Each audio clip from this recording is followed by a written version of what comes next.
Listen, babe, I got something to say. I've got no car and it's breaking my heart, but I found a driver and that's a start. Baby, you can drive my car. Yes, I'm gonna be a star. Baby, you can drive my car. And baby, I love you. Baby, yeah. Het was in Amerika de eerste in productie genomen wagen met voorwielaandrijving. Dus eigenlijk heel bijzonder. Mooie grote auto's, grote Amerikaanse V8 erin, mooi geluid.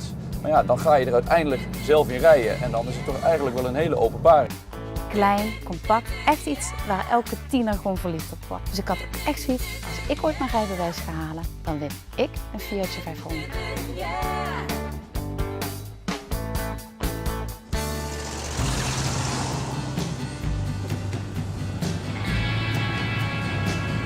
Ik ben René Hagedorn, bijna 60 en ik ben echt een verwoed oldtimer liefhebber. Eigenlijk begonnen vanaf mijn 13 toen kocht mijn vader kocht hij een hele mooie Chevrolet Station. Als kind zat ik op die bank en dat vond ik wel zo geweldig, die grote brede bank, die auto.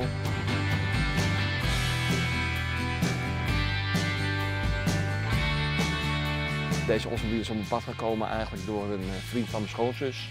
Die man is vrachtvliegenier en die wou altijd wel een Tornado hebben. En toen heb je er in Nederland een jaar of 6 geleden één gevonden.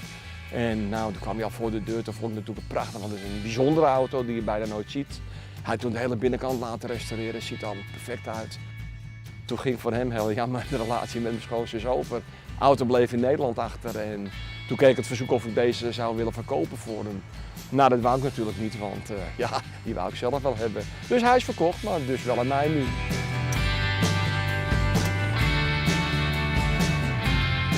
Het was in Amerika de eerste in productie genomen wagen met voorwielaandrijving.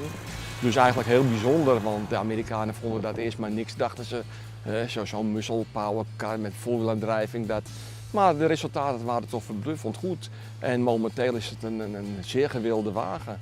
Hij heeft een vermogen van 385 pk, een V8, ja, een 3-versnellingsbak. Het is een beest, hij heeft een top van 210 en van 0 naar 100 in 7,5 seconden. Nou, dat voor een wagen van 2200 kilo. Dus eigenlijk ja, te gek. Alleen ja, je mag er wel een emmer benzine achter hangen. Dat is natuurlijk weer de tegenstelling.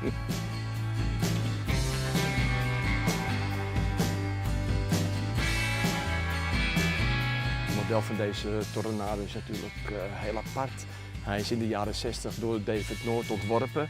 Zoals jullie wel kunnen zien, heel futuristisch. Dat dashboard ook, die elementen die erin zitten. En ja, die vriend van mijn schoonzus die kwam door voor de deur en ik ging met hem meerijden. En ik zat in die auto en ja, dat hele gevoel van vroeger, van klein jongetje, kwam gelijk weer terug. Dat zweven, dat deinen en ja, ik was meteen verkocht in deze auto. Ik bedoel, zo apart, zo ja, een kleine jongensdroom die weer uitkwam eigenlijk. Dat geluid, hè, dat is prachtig. En ja, de souplesse van het stuur, de stuurbekrachtiging, de ruimte die je hebt. Ja, het is eigenlijk een beetje licht vliegen, hè, over de weg. Dat is het mooie van zo'n Amerikaan.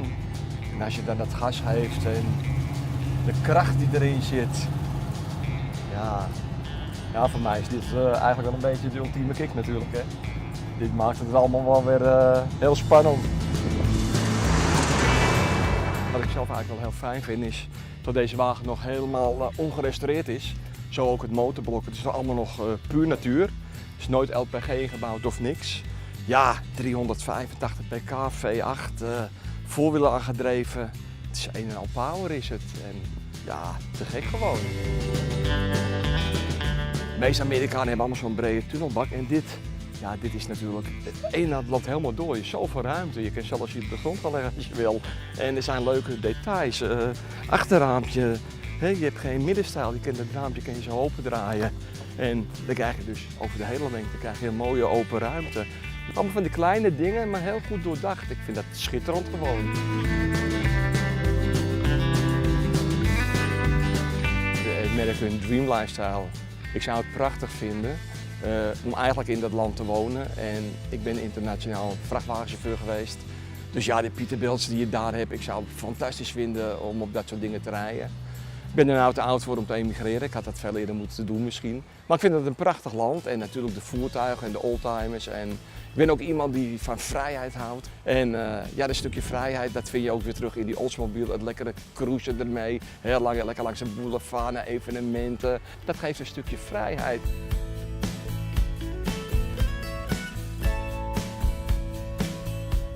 Moderne auto's zijn natuurlijk fantastisch, hè? Voor qua veiligheid met de airbags.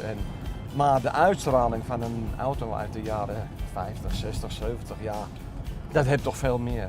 Ik bedoel, kijk eens wat een neusje voor je hebt. Oké, het zijn grote windvangers, maar maakt niet uit. Het is gewoon schitterend.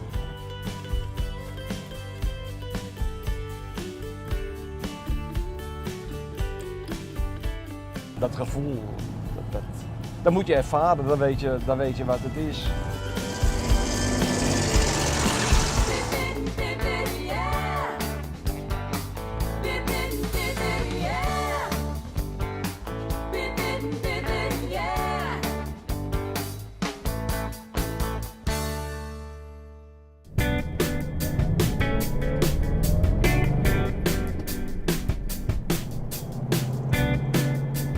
Ik ben Job Brouwers, 30 jaar.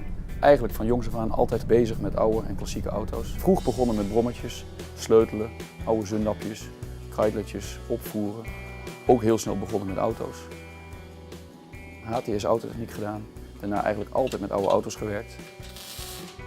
10 jaar geleden ben ik hier aan het werk gekomen bij de vorige eigenaar. Toen deden we voornamelijk heel veel Franse auto's. We zijn in de breedte gegaan. Jaap is toen heel veel rallies gaan rijden en daaruit is ook voortgevloeid dat we heel veel rallyauto's gaan prepareren, klaarmaken voor klanten, bekenden. Er komen heel veel facetten bij kijken, dus ook zwakke punten aan auto's verbeteren, doorontwikkelen, maar ook alle kennis en expertise opdoen van de merken waar je niet gewoon mee bent. Ja, ik ben Hans Ruhé en ik ben al heel wat jaren bezig met Facel Vega. En dan rijden we hier in mijn allereerste HK500 die ik 43 jaar geleden kocht. Ik was toen nog student, kon eigenlijk de benzine niet eens veroorloven, maar ik vond het zo'n verschrikkelijk mooie auto dat ik er echt voor gevallen ben. Er moest wel een hele hoop aan gerepareerd worden, want van alles deugde niet. En ik ben toen gaan uitzoeken waar Facel alle onderdelen vandaan halen. Het intrigeerde enorm. Je wilde weten wat is de geschiedenis van het merk. Wat hebben ze allemaal gedaan? Hoeveel auto's hebben ze gebouwd? En waar zijn die allemaal gebleven? En dat is op een gegeven moment ook het begin en de basis geworden voor het Facel-register wat ik heb opgebouwd. Waar alle 3000 auto's die gebouwd zijn vermeld. Plus, voor zover op een bepaald moment bekend, ook wie de eigenaren van die auto's waren. En toen hebben we van de 3000 gebouwde auto's in het begin, dat was ongeveer 1990, toch nog 1400 auto's kunnen terugvinden. Dat boek werd een echte bron voor de kenners van het merk en voor de enthousiasten, want nog niemand had dat ooit uitgezocht. Gelukkig heb ik via de schepper van het merk, meneer Danny Noos, kopieën van de fabrieksproductieboeken gekregen. Dat was natuurlijk een geweldig hulpmiddel om dat boek te kunnen samenstellen met alle originele specificaties. En op een gegeven moment in 1990 heb ik het besluit genomen om zelf de productie van onderdelen ter hand te nemen. En in 1994 ben ik ons restauratiebedrijf begonnen. Als verwerkelijking van een droom die ik eigenlijk altijd heb gehad. Van wat zou dat leuk zijn om in je eigen bedrijf deze auto's te kunnen restaureren. We zijn enige jaren geleden geïntroduceerd bij ons met het merk Facel Vega door Hans Ruhé. We hebben enige klussen van hem overgenomen om hem te ontlasten. En daaruit is eigenlijk een soort mooie samenwerking ontstaan. Die we ons eigenlijk allebei heel prettig voelen. Het mooie is dat bijna niemand kent het merk Facel Vega. Iedereen mag je het uitleggen, dat is mooi. Ook ik was onbekend met het merk.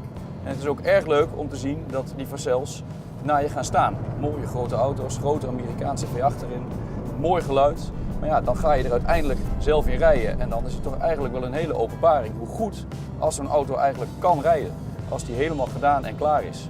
Dan is het gewoon een hele sportieve Gran Turismo die eigenlijk bedoeld is om grote afstanden af te leggen. Gewoon een heerlijke, goede, rijdende auto waarmee je met veel vermogen, goed rijdend, goed sturend door het Franse landschap kan gaan rijden. Verder zijn die Facels natuurlijk verschrikkelijk ingewikkeld en complex gebouwd. Alle auto's zijn anders, niks is gelijk, alles is uniek aan die auto's. Er is geen sierlijst, geen deur uitwisselbaar. Dus ook om te restaureren zijn het gewoon zeer unieke en complexe auto's.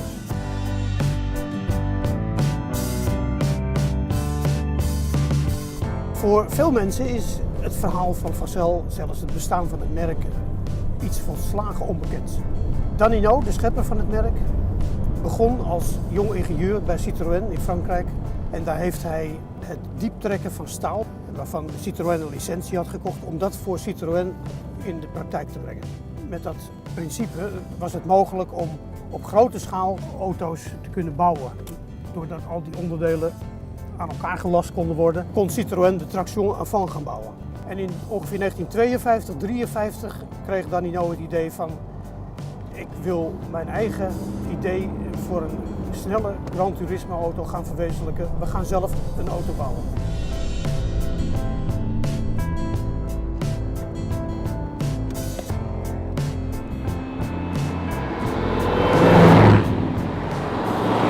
Het eerste wat natuurlijk opvalt is als je in zo'n Facel stapt, is dat gigantische, bijna vliegtuigachtige stuur wat zo helemaal naar je toe staat. En het dashboard wat echt heel ver in de auto zit. Wat verschrikkelijk mooi hout beschilderd is. Wat dus geen hout is, maar aluminium met houten motief beschilderd. Alle metertjes kloppen, alle hendeltjes kloppen. Het klopt gewoon als je in zo'n auto zit, dat je je thuis voelt. Dat je in een weelderig leren interieur stapt met goede stoelen. Een geweldige auto om in te rijden. In 1954 kwam de eerste Vega op de Parijse salon te staan. En al in 1956 kwam de eerste modelwijziging, want Danino had gezien, je moet de Amerikaanse markt op, want ja, daar is het geld te verdienen. En zo werd het model aangepast, een panoramische voorruit, uitlaten die door de bumpers naar buiten steken en meer van dat soort grapjes.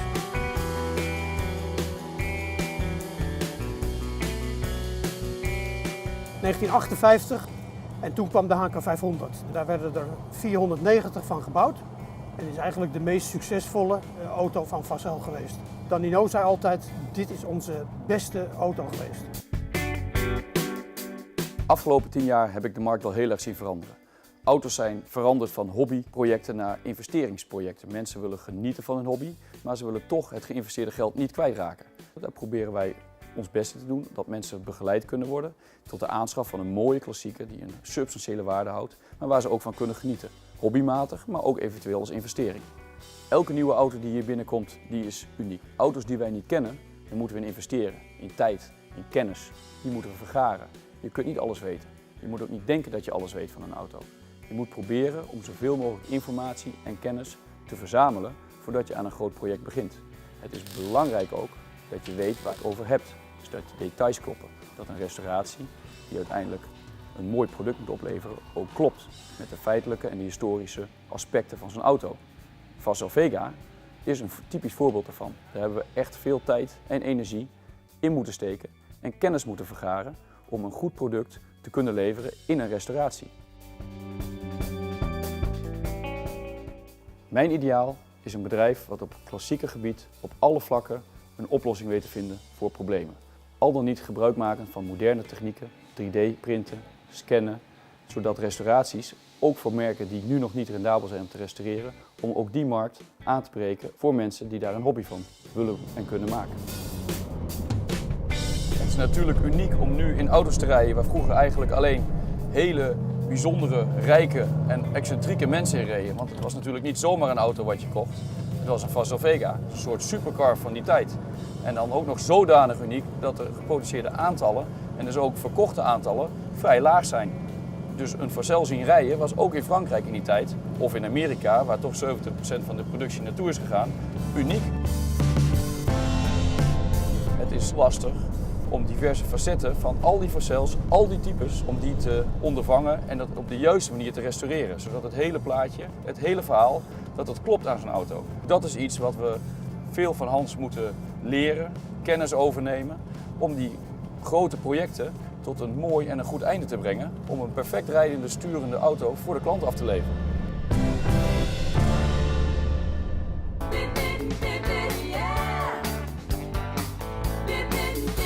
Yeah.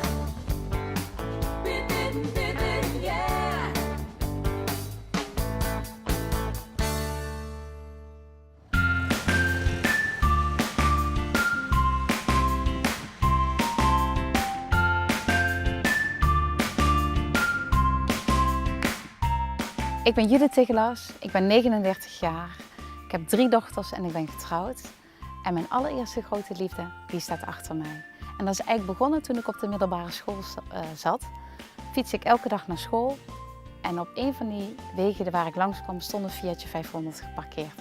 Helemaal mijn ding. Vrolijk, klein, compact. Echt iets waar elke tiener gewoon verliefd op wordt. Dus ik had ook echt zoiets, als ik ooit mijn rijbewijs ga halen, dan wil ik een Fiatje 500.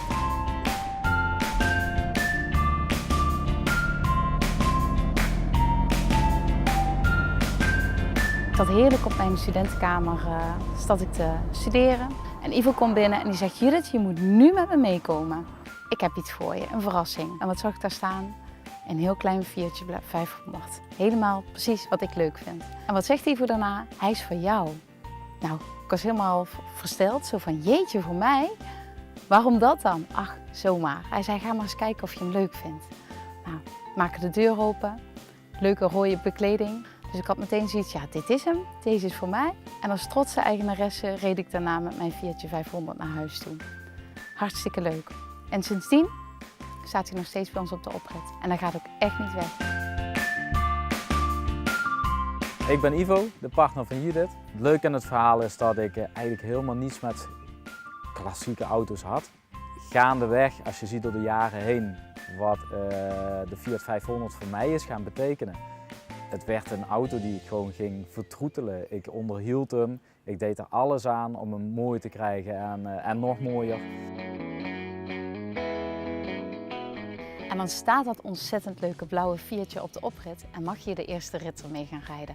Ontzettend spannend. Het begint natuurlijk al met de sleutel omdraaien. Elke moderne auto die start, je draait de sleutel om en je hoort het motor al ronken. Bij een Fiatje 500 is dat niet het geval. Je draait de sleutel om en er gebeurt helemaal niks. Er zitten 2 hendeltjes onderin waar je dus eigenlijk mee moet gaan starten. De choke en de starter. Dus dat was het eerste spannende al om hem überhaupt gestart te krijgen. En dan ga je rijden. Nou, het rijdt natuurlijk heel anders. Je moet tussentijds gas geven, dubbel klutsen. Het rammelt, het piept. Het is gewoon anders dan een moderne auto waar je natuurlijk je rijbewijs in gehaald hebt. En dan ga je rijden en heerlijk. Dakje open, de wind die een beetje door je haren heen gaat. We hebben elkaar op jonge leeftijd leren kennen. Ja, ik zag dat als iets heel erg leuks om haar te verrassen met een Fiat 500 die ze zo graag wilde. Ik zag dan een advertentie, bellen, bij die mensen langs gegaan. Ja, mensen hadden die auto volledig gerestaureerd, gingen er niet in rijden, want ze kregen een kind, wilden dus van die auto af. Ja, en ik zag mijn kans gewoon om een rondje mee te rijden met die man. Hij kon daar overigens nagenoeg niet in rijden. Hij was ontzettend lang. Dus ik zat er echt naast de eerste rit echt van, is dit nou wat ze zo leuk vindt? Maar goed, ik had zoiets, joh, ik ga die auto kopen. Ik haar thuis van de studeerkamer afgesleurd. Ze was natuurlijk gewoon zielsgelukkig. Vloog me om mijn nek meerdere malen. Toen ik zei, ja, die nemen we mee. Ja, dat moment vergeet je gewoon nooit. 15 jaar geleden zijn we in ons Fiatje, of nee, in mijn Fiatje 500 zijn we getrouwd. De keuze van de jurk moest sowieso natuurlijk al klein zijn, niet met een grote sleep en niet zo breed, want dan zou het niet in mijn Fiatje 500 passen. En dan begint eindelijk de dag en Ivo had geregeld dat er 15 Fiatjes 500 achter ons aangereden hebben als een hele grote stoet. We zijn getrouwd en we komen terug van de kerk en Ivo zegt, Judith, het gaspedaal valt naar de bodem. En het eerste wat ik natuurlijk zeg, grappig Ivo, dat is echt een grapje. Maar we merkten ook dat de auto steeds langzamer ging rijden. En inderdaad, de gaskabel was gebroken. Tja, daar zit je dan in je Fiatje 500 en je kunt niet bij de feestbestemming komen. Dus er was maar één ding wat we konden doen. Onze liftend langs de Napoleonsbaan staan en hopen dat iemand ons zou oppikken. Nou, kan jullie verzekeren, het is allemaal goed gekomen. Ja, de Fiat 500, wie kent hem niet? Ja, eigenlijk minimalistisch. Dus het is super eenvoudig. Technieken die erin zitten. Ja, af en toe gaat er wel eens een keer iets stuk. Het is allemaal zo eenvoudig. Zie je een keer hoe iemand dat maakt, dan de volgende keer kan je dat zelf ook. Dus het is bijna technisch Lego. Dus eigenlijk het kan maar op één manier in elkaar.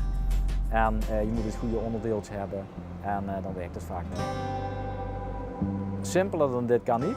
Ja, toch gewoon geweldig veel plezier in. Nou, je hebt natuurlijk voor het eerst als je in een auto stapt, heb je een bepaalde verwachting daarbij. Van, nou, hij zal zo wel rijden of zo. Je bent de lesauto gewend. En dan stap je hierin en alles wat je geleerd hebt daar, nou, dat komt hier dus niet van pas. Stuurbekrachtiging heb je niet, maar hij is zo licht dat hij gewoon lekker stuurt. Je hebt natuurlijk altijd van die grappige dingetjes, net zoals de richtingaanwijzer. Die moet je wel een paar keer aanzetten. Want als het stuur in een bepaalde houding staat, dan doet hij het niet. Dus een beetje vinden van, nu doet hij het of nu niet. Dus daar moet je allemaal rekening mee houden. Maar dat maakt juist het rijden zo bijzonder. Net zoals het benzineluchtje, wat je altijd een klein beetje hebt. Dan weet je ook meteen, we zitten in een oldtimer. Oh, kijk, dat bedoel ik.